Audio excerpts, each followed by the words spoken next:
nanga.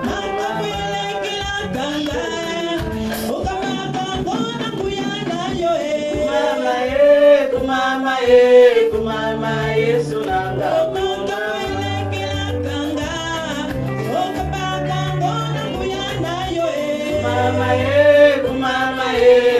Yesu nanga. Kumama Yesu nanga.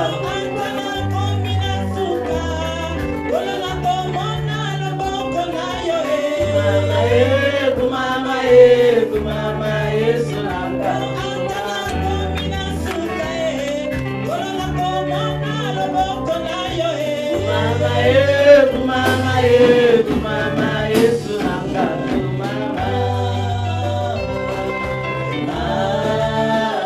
Obele yo mosusute.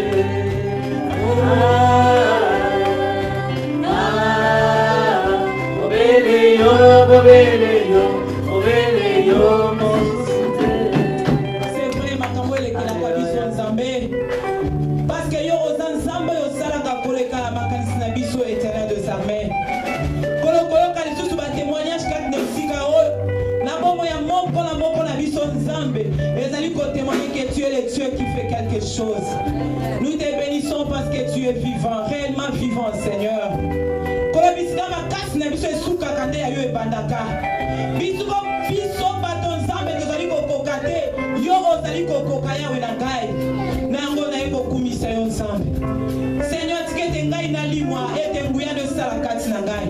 Seigneur pensez au kocha kati na ngai et édifier lisusu libota na yo. Pe édifier ngai moko nzambe. Kono na benga ni milimo nyonso o ezali kotako na monene na yo te. O ekoko ko troubler, ko perturber moment na biso nzambe, intimité na yo à travers yo bana yo. To benga ni nango, to benga nango mosika na kombo na Yesu Masia. Saint-Esprit soit ici quand la bombe na biso. Sois ici quand la mitema na biso pe na makanisi na biso. Sala élevé, glorifié Seigneur. Na kombo na Yesu. Netolobi. Merci Seigneur Jésus-Christ.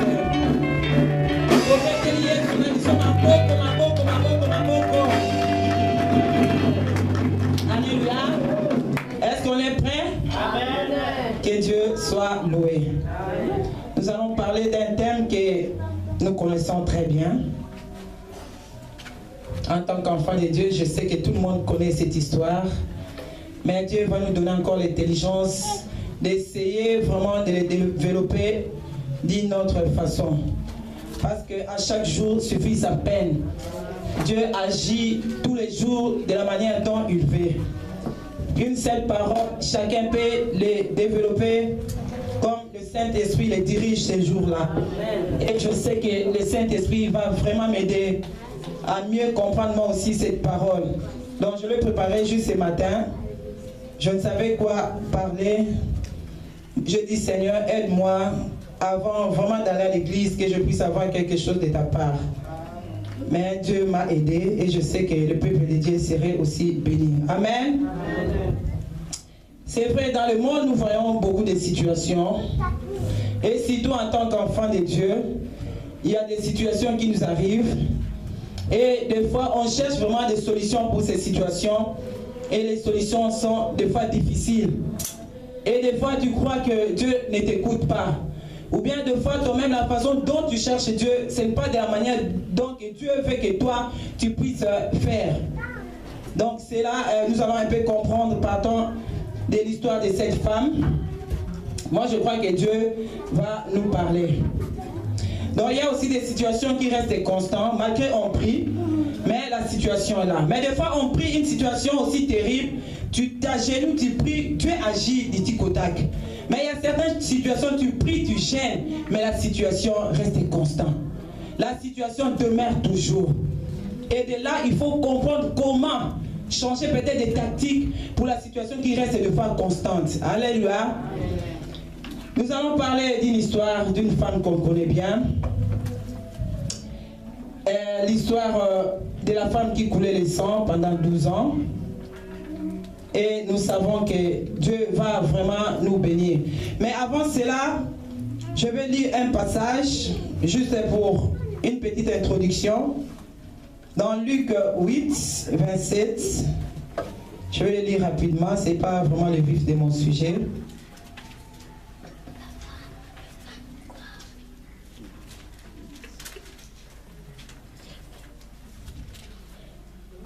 Luc 8, 27.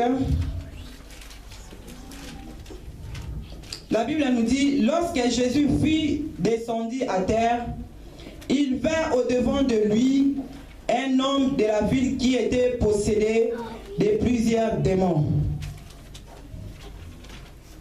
Donc ici, comme je dis, on va parler de plusieurs tactiques pour mieux comprendre ce que Dieu peut faire dans la vie de quelqu'un. Donc je disais, des fois il y a des situations qui nous arrivent. On prie, mais on n'a pas de solution. Donc ici on voit, lorsque Jésus fut descendu à terre, il vint au-devant de lui un homme de la ville qui était possédé de plusieurs démons. Donc Jésus était là. Cet homme court vers Jésus. Donc la Bible nous dit, il vint devant Jésus. Donc pour dire, la personne s'est présentée devant Jésus, afin que Jésus puisse résoudre sa situation. Et toujours dans les 8, on descend dans 41. La Bible nous dit, et voici, il vint un homme nommé Jairus, qui était chef de la synagogue. Il se jeta à ses pieds et le supplia d'entrer dans sa maison. Donc on voit, si nous lisons vraiment Luc à la maison, parce que Luc c'est un livre qui est aussi bien pour nos enfants de Dieu, voir un peu comment Dieu agit, voir les différentes manières dont Dieu guérit et comment les gens se présentaient devant Dieu. Donc on a vu la première personne, dès qu'il a vu Jésus descendre, il s'est présenté devant Jésus. Et cet homme aussi qui avait sa fille Jairus qui était malade, la Bible dit il courut vers Jésus. Donc il s'est présenté devant Jésus pour avoir la solution de sa fille qui était malade. Nous aussi en tant qu'enfants de Dieu, on a l'habitude de se présenter devant Jésus. Lorsqu'on prie, on cherche Dieu, souvent on a l'habitude de se présenter devant Jésus. On dit Seigneur, mais voici, Seigneur fais ceci. Non, tu te présentes devant lui. Tu parles à Jésus face à face, afin que Jésus puisse faire quelque chose dans ta vie. Des fois on est limité là-bas. On ne comprend pas que Jésus a toutes les positions. Tu peux les chercher de plusieurs manières. Parce que cela aussi dépend de la situation auquel tu te trouves. Alléluia. Amen. Mais ces gens, avec leur situation, ils avaient comme non, si je me présente devant ces Jésus, j'aurai la solution à mon problème. Si je me laisse vraiment trouver par Jésus, Jésus va faire quelque chose. C'était du tic au tac, vis-à-vis. Donc face à face. Et Jésus faisait quelque chose pour ces hommes-là. Mais aujourd'hui, nous allons voir encore une autre position qui peut toucher notre Dieu. Nous allons encore découvrir une autre manière de toucher le Seigneur. C'est pourquoi nous allons lire, c'est là où se trouve mon message, Luc 8, 43 à 48. On est toujours là dans la même page. Je vais lire au nom de Jésus. La Bible nous dit, or, il y avait une femme atteinte d'une perte de sang depuis 12 ans et qui avait dépensé tout son bien pour le médecin sans qu'aucun ait pu la guérir. Elle s'approcha par derrière et toucha le bord du vêtement de Jésus. Au même instant, la perte de sang s'arrêta. Et Jésus dit, qui m'a touché? Comme tous s'en défendaient, Pierre et ceux qui étaient avec lui dirent, Maître, la foule d'entour et te presse, et tu dis, qui m'a touché? Mais Jésus répondit, quelqu'un m'a touché, car j'ai connu qu'une force était sortie de moi. Alléluia. La femme, se voyant découverte, vint toute tremblante, se jeta à ses pieds, et déclara devant tout le peuple, voici, elle l'avait touché. Et comment elle avait été guérie à l'instant. Jésus lui dit, ma fille, ta foi t'a sauvée, va en paix. Amen. Amen. J'intitule mon thème, qui m'a touché? Peut-être tu l'as déjà entendu quelque part. Mais le Saint-Esprit va nous aider à comprendre quelque chose de plus dans notre vie. Je bénis le Seigneur, comme maman Chantal témoignait. J'ai dit, Seigneur, elle a un peu frôlé mon message. Parce qu'il s'agissait de la guérison. Alléluia. Amen. Et maman Bijou aussi, quelque part, disait, le diable rôde et tout ceci, cela.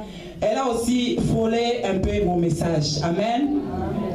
Donc ici, la Bible nous parle d'une femme. La Bible nous dit que cette femme était malade depuis 12 ans. Pas une année, mais depuis 12 ans.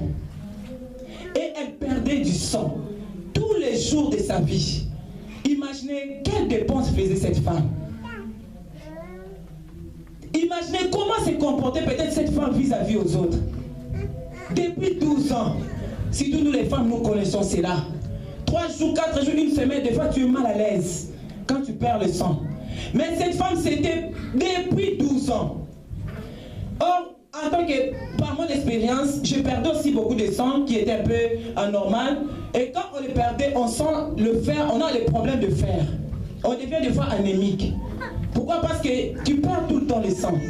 Et des fois chez nous, ça dure une semaine, 3 jours. Mais cette femme, depuis 12 ans, quel problème elle avait à part le sang? Peut-être elle était devenue anémique. Peut-être elle avait des vertiges. Pourquoi? Parce qu'il y avait quelque chose qui était anormal en elle. La Bible nous dit ici, d'une perte de sang depuis 12 ans, et qui avait dépensé tout son bien pour le médecin, sans qu'aucun ait pu la guérir. Alléluia. Donc la Bible nous dit, cette femme, elle a tout dépensé. Elle a, je ne sais pas, elle a peut-être vendu même ses biens. Elle a vendu peut-être des vêtements tous les jours. Je ne sais pas si elle partait travailler. Je ne sais pas la situation dans laquelle elle vivait, mais la Bible nous dit seulement qu'elle perdait le sang depuis 12 ans. Regardez dans quelle situation cette femme souffrait.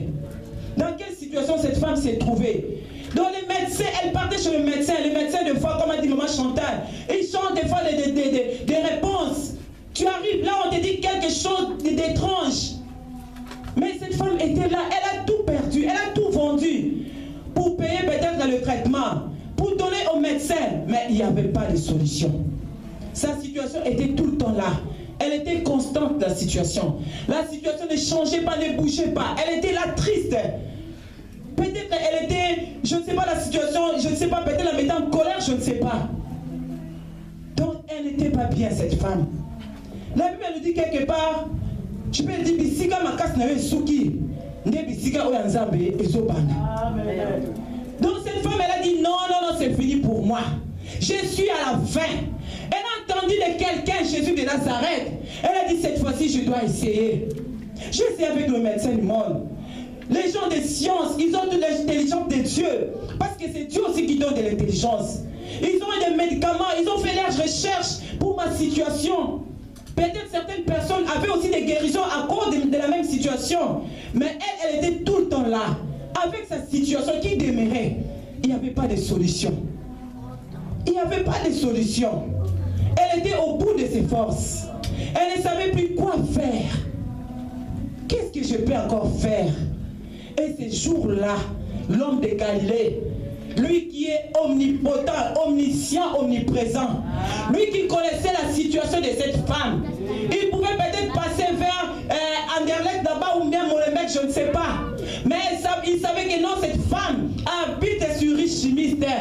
Aujourd'hui, je dois chercher à passer sur Richimiste pour aller guérir cette femme qui est malade. Alléluia. Parce que Jésus avait vu peut-être les désirs qui étaient dans la vie de cette femme. Elle qui était au bout de ses forces. Elle qui n'en pouvait plus rien. Mais ce jour-là, la grâce devait passer devant sa maison. La grâce devait passer tout près de sa maison. Et Jésus passait. Moi, je vais vous donner l'exemple. Quand Gaël, je venais juste d'arriver en Belgique. Et à ICN, je crois, j'avais fréquenté l'église 2 fois, je crois, si je me rappelle. C'était un vendredi et un dimanche, et puis le pasteur Julien était parti en Afrique. Mais là où j'étais resté chez maman Jeanne, parce qu'avant, quand j'étais venu, elle ne priait pas. Quand avant de partir, je dis, maman Jeanne, la prochaine fois, quand je viendrai, je vais te trouver prier quelque part. Tu dois chercher une église, tu ne peux pas rester à la maison comme ça. Et quand je suis venu pour m'installer, elle venait déjà à l'UCN. Elle m'a dit, ah maman, elle a dit, j'ai déjà trouvé une église. J'ai dit, ça va. Et quand je suis arrivé, j'étais enceinte de 8 mois. Parce qu'elle m'avait dit, il faut faire l'effort d'arriver avant que tu puisses accoucher. Peut-être ça pourra t'aider avec les documents. Et j'étais là, j'ai eu un nouveau gynécologue qui ne connaissait même pas ma situation. je suis allée la première fois, elle m'a consulté et m'a donné rendez-vous. C'était vraiment proche, parce qu'il m'est resté, je crois, 2 semaines pour me faire les césariennes, parce que les autres, elles sont nées avec césarienne. Et quand je suis allée le mercredi pour me visiter, non madame, tu ne peux plus rentrer, tu dois rester, demain on doit faire sortir l'enfant. J'ai dit, oh, comment? Moi je suis arrivée, je n'ai même pas prévenu à la maison parce que mon mari attendait le jour où on va me donner la date pour qu'il se déplace de l'Italie jusqu'ici. J'ai dit, mais comment? J'ai dit, j'ai dit, en tout cas, laissez-moi rentrer à la maison, comme ça, dire à ma tante que, bon, j'avais dit à ma mère que je dois accoucher demain. Elle a dit, bon, ça va, mais il faut venir très tôt matin. Je suis arrivée, j'étais un peu triste partant des combats que j'avais. Et le jour-là, c'était terrible, mon frère, ma soeur. C'était terrible, je vous assure. Je suis entrée de 8 heures. On m'a déchiré, l'enfant est sorti vers 14 heures. Or, avec les jumelles Rachel, c'était du coup, papa. Donc, 1 seconde avec les jumelles, tous les deux étaient dehors. Mais avec Gaël, il était resté là, coincé. Je priais le Seigneur, je priais. Et l'enfant est sorti. Avec maman, j'en ai intercédé. Maman, j'ai directement là appelé papa Willy. Maman, je suis là, des Saint Francis sont arrivés à l'hôpital. Moi, je ne savais pas. Elles intercédaient, moi aussi. Là, j'ai intercédé. J'ai dit, Seigneur, si j'ai un problème avec quelqu'un, pardonne-moi. Je regarde, j'ai demandé pardon de toute façon. Il n'y avait rien. L'enfant est sorti. Et ils ont couru l'appeler. Et arrivé à la fin, ils ont dit, on a oublié la compresse. J'ai dit, Seigneur Jésus, comme il parlait en néerlandais, je ne savais pas, AZVB. Maman, j'en ai écouté. J'ai vu maman, j'ai fait, ah. J'ai dit, maman, qu'est-ce qu'il y a? Oh non, c'est pas grave, rien. J'ai dit, maman, là, je suis enfant de Dieu, dis-moi. Ça peut m'aider pour mieux prier. Elle m'a dit, on a oublié la compresse. J'ai dit, Seigneur Jésus. On a ouvert encore la plaie. On a cherché la compresse ne se voyait pas. Comme j'ai commencé à avoir mal, ils ont recouvert la plaie. Ils ont dit, bon, on va attendre un peu. Et en attendant, on était arrivé vers 16h. Ils m'ont amené dans une salle d'observation. On est venu avec des appareils pour me prendre des photos. Il n'y avait pas de compresse. Et les infirmiers disaient au gynécologue, non, peut-être tu as oublié, c'était oui, compris. Non, moi j'avais compté, heureusement j'avais compté avant qu'ils puissent mettre des compresses, c'était 9. Ils ont discuté, mais on a regardé partout, et elle a dit, c'était 9, c'était une Espagnole, que Dieu vraiment la bénisse. Elle a dit, c'était 9, on ne peut pas laisser cette femme. Et on a cherché avec les appareils, rien. Arrivé vers 18h, elles ont cherché, je vois des infirmiers qui passaient, oh Seigneur, Maoué, bon je peux dire Maoué. Moi quand j'ai regardé comme ça, j'ai resté là, déjà me regarder. Seigneur, j'ai prié, j'ai imploré. Et la situation était comme ça. Arrivé vers 20h, ils ont dit, bon, on ne peut rien faire, on doit le prendre, maintenant on doit l'amener dans, pas dans la gynécologie, mais en chirurgie. Donc on sera obligé de l'ouvrir, je ne sais comment. Arrivé dans cette salle, j'étais fatigué. J'avais fait très fatigué. Et resté là, j'ai senti une paix en moi. Je suis resté là. Elles étaient là, entourées. Mon gynécologue vient me dire, désolé, madame, c'est plus mon service, je dois partir, mais bonne chance. J'ai dit, Seigneur, bonne chance. J'ai dit, j'espère en toi. Je ne disais plus rien, je vous assure. Donc depuis 18 h, je ne priais plus. Parce que j'avais fait toutes sortes de prières. J'ai prié à Dieu. J'ai chassé les démons, j'ai fait tout. Mais j'ai dit, mais pourquoi Dieu est silencieux? Je ne disais plus rien. Et quand ils ont préparé la salle, ils m'ont demandé, qu'est-ce que tu veux, l'anesthésie générale? J'ai dit non, il faut mettre local. Parce qu'en accouchant, vous avez mis local, je ne veux pas général. Bon, ça va madame. Et puis je suis resté là tranquille. Je dis seulement une parole à Dieu. Je dis, Seigneur, j'ai prié toute la journée.